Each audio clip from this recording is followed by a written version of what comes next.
Tell the president what happened when they announced that he had won the presidency, how the treatment was. It changed. Took me to a new place, a good place. New Oh, people, new everything. Yeah, food. So they treated you really better? good. Oh, Wow. Yeah. Sure. Because you were coming in and they were afraid of you. Yeah, they were. They weren't too afraid of Biden. What a terrible situation that is. So they did that immediately when we won. They gave you better treatment, you could see it noticeably. It was definitely. Well, we're very proud to have helped you. And the First Lady it was very important to her. And the fact that you're an American, you know, but for all of them, but the fact that you're American, it had a big impact here.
Make of Tony Burke's backflip and his stance changing from February to July?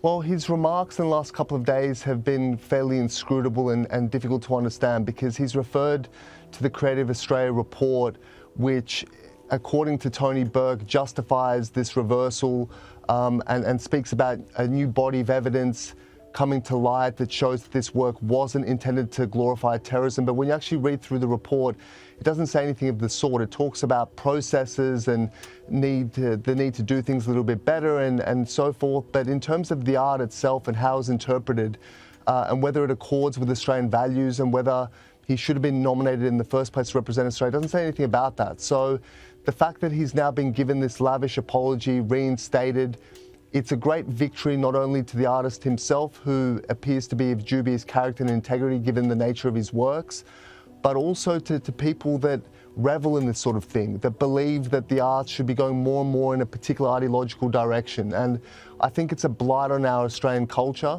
And to have this individual representing us abroad, I think it sells us short. We have so many wonderful, talented artists who I think are far more deserving of the opportunity than someone who has these sorts of veiled views towards terrorist leaders and terrorist atrocities.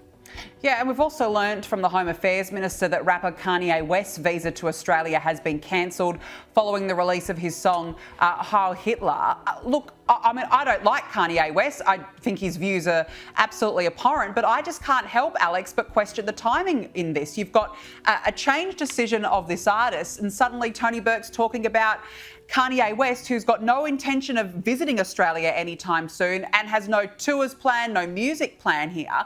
What do you make of the timing? Well, it certainly looks like a heck of a coincidence. The fact that the announcements coincided so closely in time, the fact that the same minister is responsible for the arts and also for immigration and home affairs, it's curious. But I think we need to look at each issue on its merits.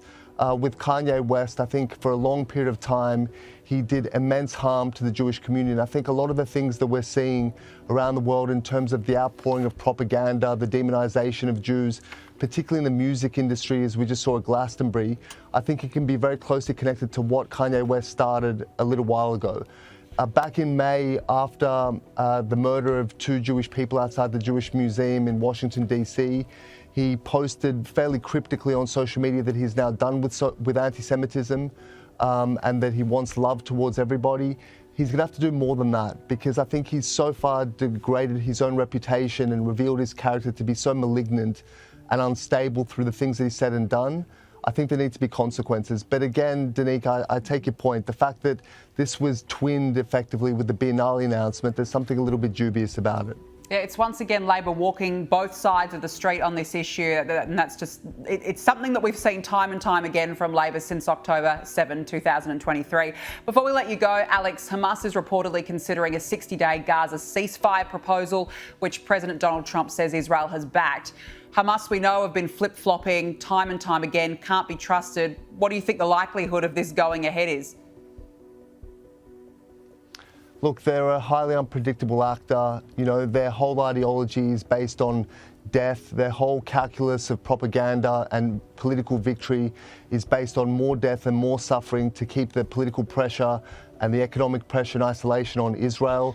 So they could fight until the bitter end, and that's clearly what they've been doing so far. They have no prospect of a military victory. But while we're all wearied by this war and we want it to come to a close, foremost for the fate of the hostages living and dead and their families who are suffering so acutely, it's got to end in the right way. And it has to end with not only the return of all of the hostages living and dead, but it has to end with the defeat and the final dismantlement of the infrastructure of Hamas. We can't return to a situation that existed on October 6th, where Hamas was embedded on Israel's southern border, using aid, plotting, digging tunnels, launching attacks through rockets and through ground infiltration.